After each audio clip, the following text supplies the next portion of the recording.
গাজীপুরের সাংবাদিক আসাদুজ্জামান তুহিনকে কুপিয়ে হত্যা করেছে সন্ত্রাসীরা। ঘটনার সময় একটি চায়ের দোকানে বসেছিলেন ওই সাংবাদিক। এ ঘটনার তীব্র নিন্দা ও প্রতিবাদ জানিয়েছে মাল্টিমিডিয়া রিপোর্টার্স অ্যাসোসিয়েশন MRA। শুক্রবার 8ই আগস্ট এক বিবৃতিতে এ প্রতিবাদ জানায় সংগঠনটি।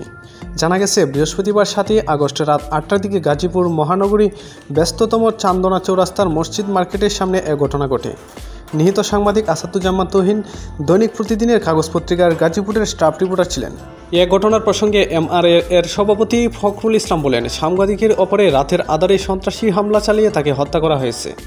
এ ঘটনার তীব্র নিন্দা ও প্রতিবাদ জানায়। এমন ঘটনা দেশে নতুন নয় বলে উল্লেখ করেন সাংবাদিক নেতা। তিনি বলেন, অভিযুক্তদের যথাযথ বিচার হয় না বলেই এমন ঘটনার পুনরাবৃত্তি দেখতে হচ্ছে। আমরা এই বিচারহীনতার সংস্কৃতি থেকে মুক্তি চাই।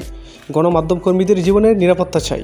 MRA এর সাধারণ সম্পাদক আখতারুজ্জামান জানান, সাংবাদিকদের উপর হামলা এবং হত্যার ঘটনায় আমরা উদ্বিগ্ন। তাই অতি দ্রুত এ ঘটনার সুষ্ঠু বিচার দাবি করছি।